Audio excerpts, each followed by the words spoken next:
on va évoquer ce moment politique très particulier. On est également en compagnie de Camille Magnard qui interviendra. Il a lu la presse étrangère ce matin, comme tous les matins, mais cette fois-ci, eh bien, il va nous parler de la France. Et puis également en compagnie de notre invité Thierry Pêche qui dirige le think tank Terra Nova. Votre point de vue sur cette question de l'ISF?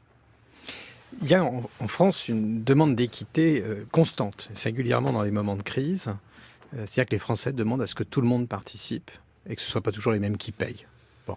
L'ISF a été une des réponses à cette demande, d'abord sous la forme de l'IGF, puis l'histoire vient d'être racontée parfaitement. Donc on peut supprimer l'ISF, mais on ne peut pas supprimer la demande d'équité. Et donc la question n'est pas seulement est-ce que l'ISF est un bon impôt ou pas. Il avait des défauts, l'ISF. Il avait un gros défaut, par exemple, c'est qu'il taxait indifféremment la fortune jeune, l'outil de travail, l'investissement et la rente. La rente qui était précisément ce qu'il fallait taxer. Donc il faut aujourd'hui s'interroger. On peut supprimer l'ISF, mais il faut le remplacer par quelque chose si on veut satisfaire cette demande d'équité. Et donc il faut s'interroger sur la meilleure façon de taxer le patrimoine et le capital, particulièrement quand on est, comme moi, progressiste de gauche. Et alors comment pourrait-on... Je pense on peut rétablir l'ISF, on peut le faire sans le dire en créant une espèce de surtaxe sur les très hauts revenus, intégrée à l'impôt sur le revenu. Alors, c'est plus le capital, c'est les revenus. Ce qui n'est pas la même chose. C'est pas la même chose, vous avez raison. Je pense que ce qui serait intelligent et juste, c'est de reprendre sur l'impôt sur les successions ce qu'on a perdu sur l'ISF. Et de le faire en touchant à la fois au barème, au taux, au-dessus d'1 million d'euros de succession, par exemple, parce que c'est 1,3 million pour l'ISF, donc on est à peu près dans les mêmes ordres de grandeur, mais en touchant aussi aux abattements, ce qui est plus efficace techniquement. Et on pourrait assez rapidement retrouver là, de façon juste, y compris en faisant un petit cadeau à ceux qui sont au bord de l'impôt sur les successions, en disant vous, ok, vous paierez pas pour que tout le monde soit tranquille, mais on pourrait retrouver là les 2 ou 3 milliards qu'on a perdus sur l'ISF et dire aux Français, vous voyez, tout le monde participe. Alors cette piste autour des droits de succession, il y a par exemple eu un ouvrage, une étude de Nicolas Frémaux à La République, des idées sur cette question des droits de succession et de l'héritage, où il était expliqué que les inégalités en France étaient bien souvent des inégalités acquises par voie d'héritage et précisément qu'il n'y avait pas de mécanisme suffisamment puissant. C'était en tout cas cette thèse-là qui était poursuivie pour tenter de les contrebalancer. Frédéric Seyss. Oui, derrière l'arbre de l'ISF, si on peut dire, il y a aussi la forêt de la flat tax. Alors, c'est beaucoup moins simple à expliquer pour le grand public, c'est moins emblématique, c'est moins un totem. Ça a été une des premières décisions également d'Emmanuel Macron à côté de la suppression de l'impôt sur la fortune. Il y avait l'instauration de cette flat tax qui s'appelle le prélèvement forfaitaire unique. En très gros, ça consiste à taxer les revenus du capital à un taux unique de 30%, ce qui fait que finalement le multimillionnaire est taxé au même taux que le père de famille qui met un peu de côté ses économies. Là-dessus, Thierry Pêche, est-ce qu'il faut aussi revenir sur ce prélèvement forfaitaire unique qui lui aussi coûte beaucoup aux finances publiques et dont on parle beaucoup moins ? Écoutez, il faut trouver un bon équilibre entre la satisfaction d'une demande d'équité qui est légitime et la recherche de compétitivité française et d'attractivité du site France. On est dans un monde où le capital mobilier porte bien son nom, il bouge, il est mobile, et donc si on taxe, c'est pour ça que je disais qu'il faut réfléchir aux meilleures façons de taxer le capital, si on le taxe bêtement, il s'en va pour une partie. Donc vous êtes plutôt favorable à ce prélèvement Je forfaitaire pense que ça unique. n'est pas ridicule et que ça a attiré en France des investissements qu'on n'aurait pas si on n'avait pas fait ça.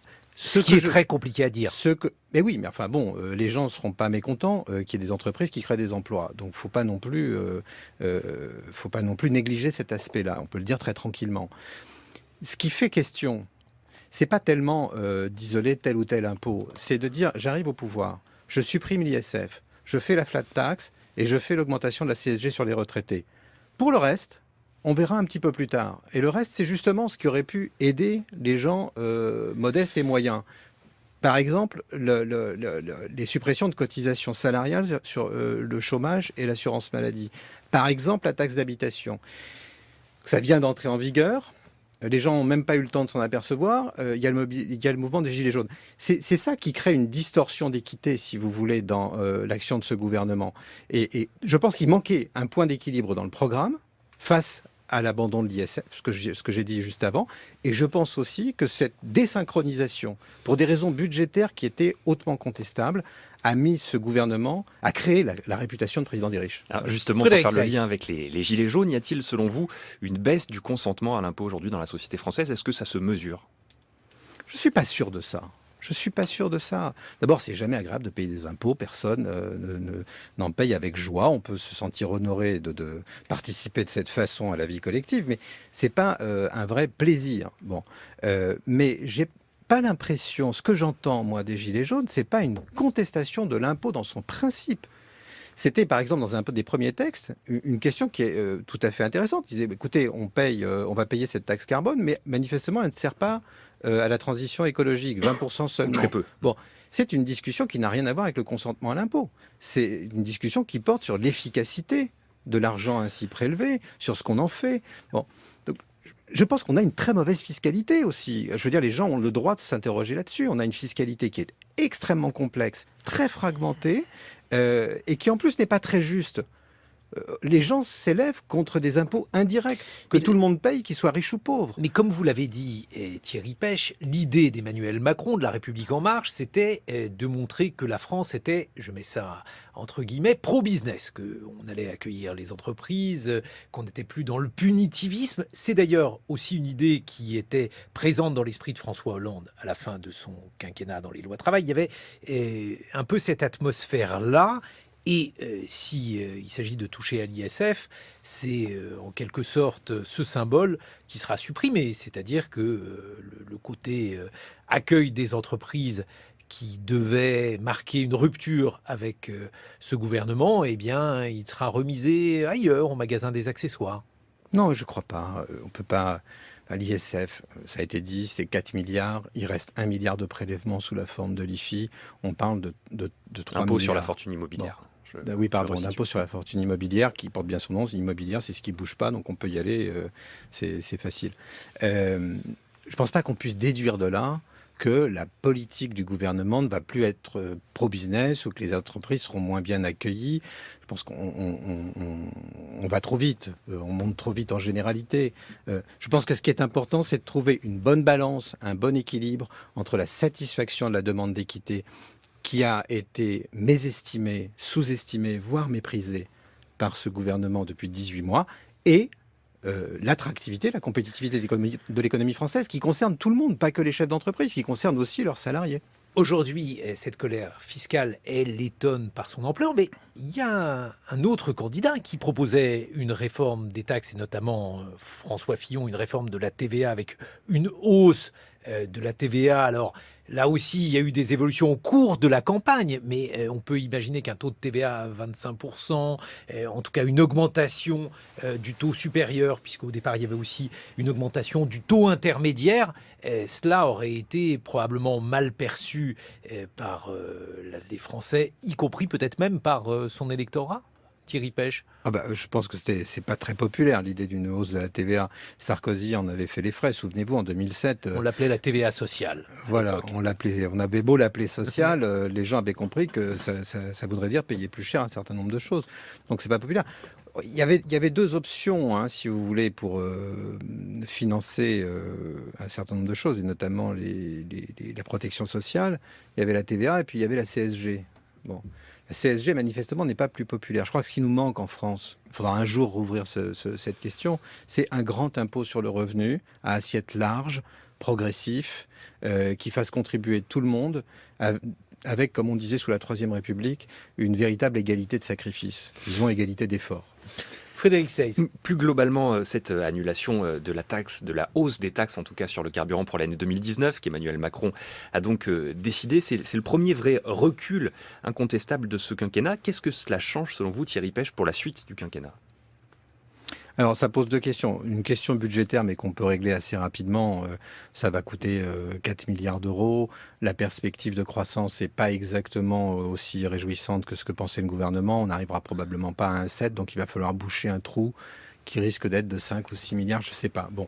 Mais ça, ce n'est pas impossible, c'est une question technique. Ils vont peut-être devoir baisser des dépenses publiques. Bon, ça, sinon, il faut s'endetter, il faut creuser le déficit. Bon, ça, c'est la question budgétaire, si vous voulez. Puis vous avez une autre question qui est beaucoup plus politique, c'est quelle est la quantité de capital politique qui aura été brûlée dans cette affaire, et donc quelle sera, au sortir de cette séquence, la capacité de réforme de ce gouvernement. Réponse. Elle est probablement abîmée. Je ne sais pas jusqu'à quel point, mais elle est très probablement abîmée, et ça pose une grande question sur les deux grandes réformes qui étaient sur l'horizon, les retraites, bien sûr, et puis la réforme de l'État. Le regard des étrangers, des médias étrangers sur ce qui est en train de se dérouler en France. Camille Magnard, vous faites la revue de presse internationale chaque jour dans les matins de France Culture. Qu'avez-vous lu aujourd'hui dans la presse étrangère à ce sujet? Alors il y a plusieurs temps, disons, dans la presse internationale sur ce sujet des Gilets jaunes. Il y a avec le Financial Times, par exemple, la presse qui constate les premiers renoncements d'Emmanuel Macron face à cette crise unique et cette crise qui est la plus importante depuis ces 18 mois au pouvoir, comme le constate le Financial Times, avec donc la porte ouverte, selon le quotidien, vers un retour de l'ISF dont nous parlions à l'instant. Donc le constat qu'il y a cette crise qui finalement oblige Emmanuel Macron, c'est une surprise que constatent également les correspondants étrangers en France, à justement renoncer et à revenir en arrière sur cette détermination qu'il affichait depuis le début de son quinquennat. Et donc cette question qui est toujours posée dans la presse internationale, qui a un petit peu découvert les Gilets jaunes ce samedi dernier, et qui se demande toujours, mais qui sont ces Gilets jaunes qui arrivent à faire plier Emmanuel Macron et qui n'ont pas l'air décidés à vouloir s'arrêter là. Question qui se pose dans le Washington Post, où on se demande également ce que cette crise des Gilets jaunes nous dit sur Emmanuel Macron, sur les difficultés qu'il rencontre. Et puis, pour y répondre, il y a ce très intéressant article, reportage d'Adam Nossiter, correspondant du New York Times et fin connaisseur de la société française depuis des années. Lui, dans son article, essaie de déconstruire un amalgame qui pourrait être facile vu de loin, et qui a été également celui qui a un petit peu agité la presse française au début de ce mouvement, qui est de distinguer les Gilets jaunes des autres mouvements populistes que l'on a pu voir émerger à travers le monde ces derniers mois et ces dernières années. Adam Nossiter a passé du temps sur les barricades et sur les ronds-points avec ces Gilets jaunes.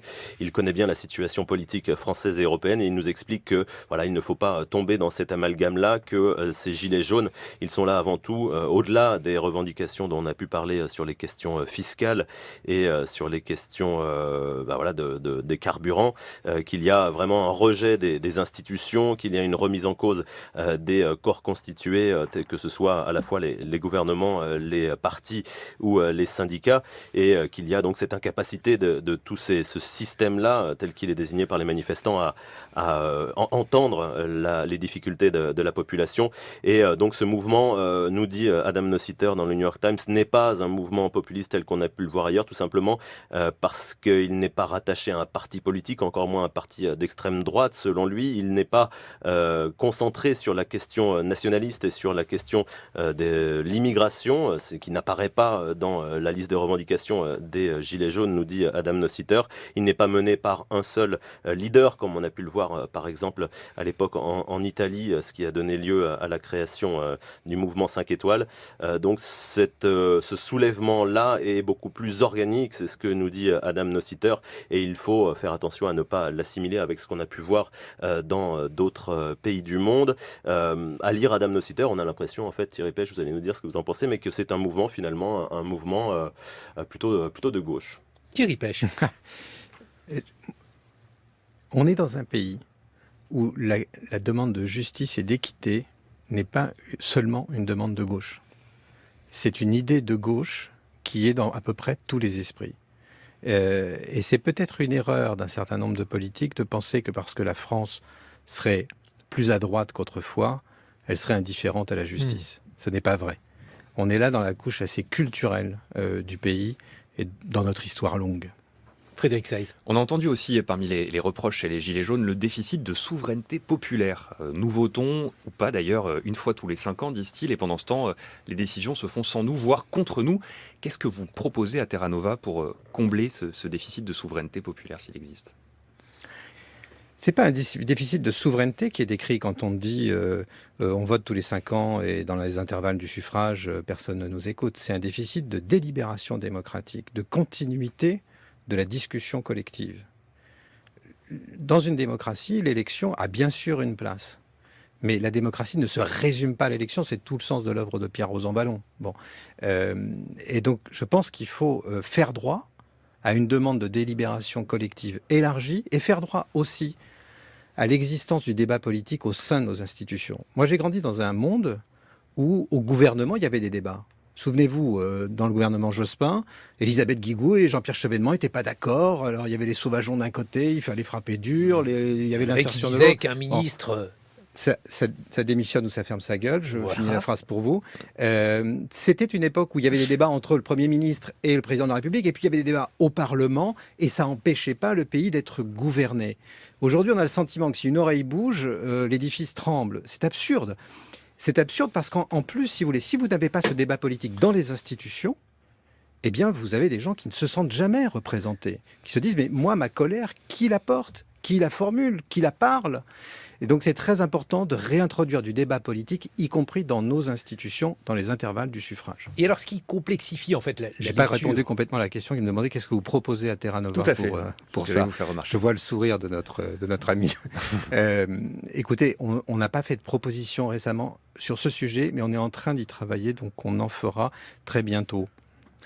Ce qui complexifie la lecture de ce mouvement des Gilets jaunes, c'est qu'en fait on a plusieurs strates. Il y a les gilets jaunes qui sont sur les ronds-points, il y a ceux qui sont sur les réseaux sociaux, notamment sur Facebook, puisque on l'a vu dès hier, il y a une forte présence des gilets jaunes sur Facebook. Alors sont-ce les mêmes que ceux que l'on trouve sur les ronds-points, c'est encore une autre question. Et puis, on a aussi des leaders qui, là aussi, sont très différents les uns des autres, puisqu'on a vu qu'il y avait des gilets jaunes libres, certains appellent à la fin du mouvement, d'autres, au contraire, à sa radicalisation.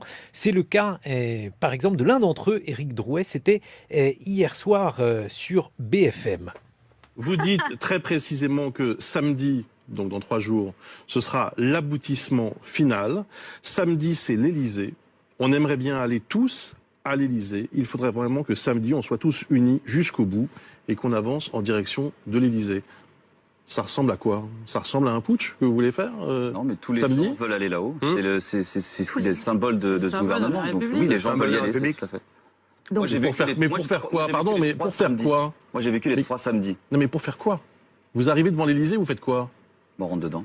Vous rentrez dedans. Donc, oui. non, mais que les choses soient claires. Votre réaction, Thierry Pêche? Quand on veut faire de la politique, il faut dépasser le stade de la colère. Et là, on ne l'a pas vraiment dépassé. Et c'est dommage pour les gens qu'il aspire ou qu'il prétend représenter, ce monsieur. Alors on n'est pas sûr d'ailleurs qu'il les représente. On n'en est pas du tout sûr, en effet. D'ailleurs, je pense que ce mouvement n'a pas de leader constitué légitime aujourd'hui, ou alors des leaders autoproclamés. Donc je pense que ça n'est pas responsable, ça n'a pas de sens de s'exprimer comme il le fait, rentrer dans l'Élysée, et le journaliste a raison de le dire. Et après ? Et alors, le journaliste, en l'occurrence, c'était Bruce Toussaint. Bruce Toussaint sur BFM TV.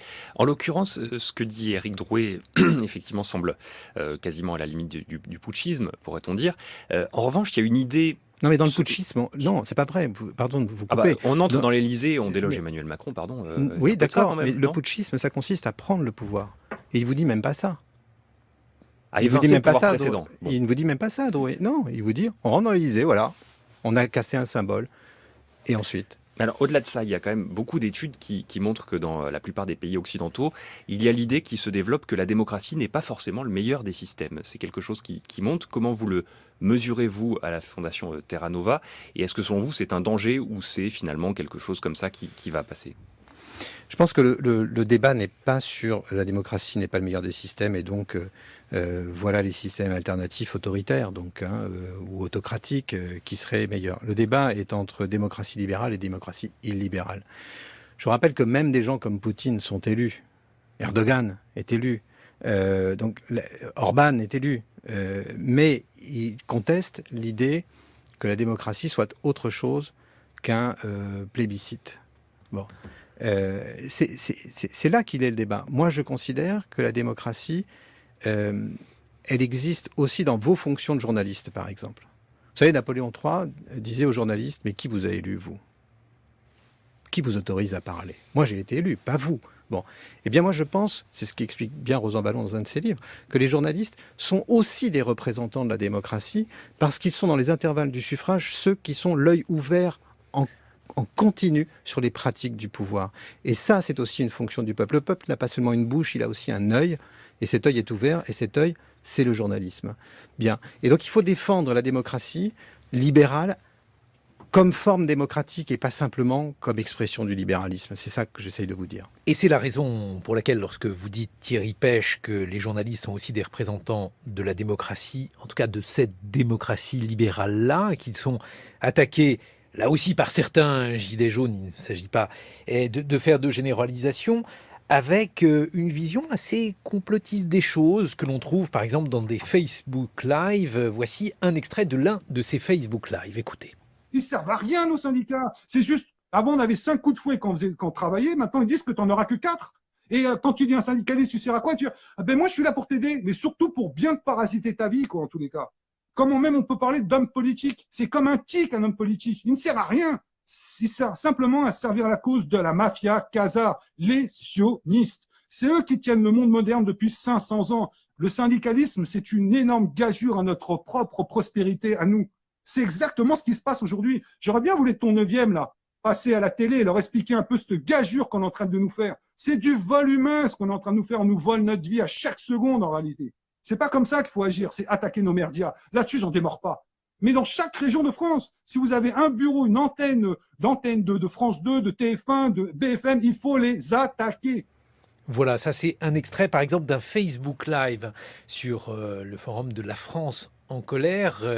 Là aussi, on voit quand même un certain nombre de tendances qui, pour les propos qui sont tenus, Thierry Pech relève très clairement d'une expression fascistoïde de la réalité.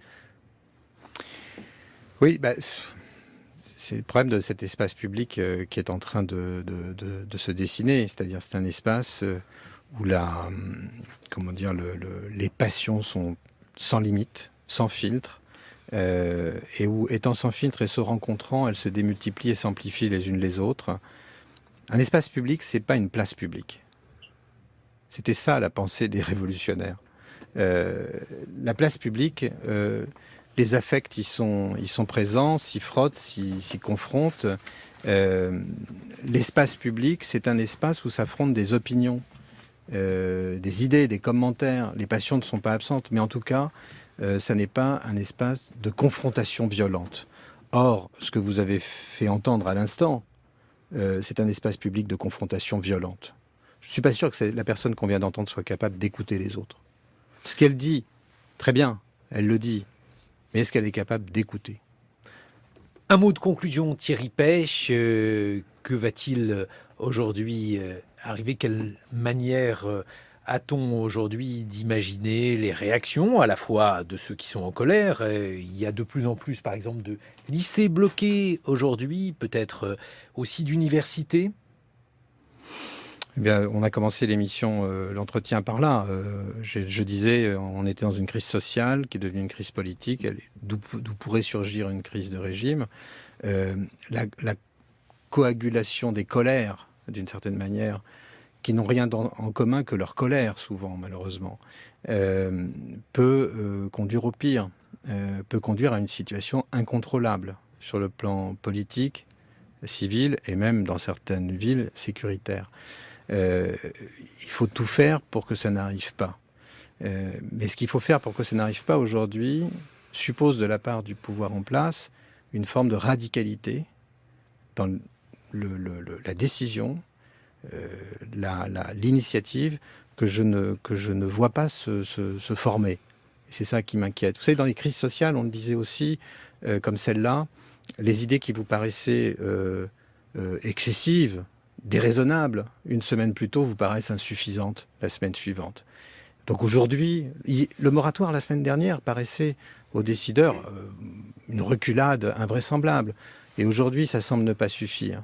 Est-ce que la semaine prochaine, le limogeage du Premier ministre paraîtra insuffisant voyez, on peut se poser ce genre de questions. Et donc voilà, je pense qu'il faut une initiative radicale qui ait du sens et qui soit crédibilisée par un geste politique fort. Merci beaucoup Thierry Pech. Je rappelle que vous dirigez le think tank Terra Nova et merci à mes camarades Frédéric Seyss et Camille Magnard.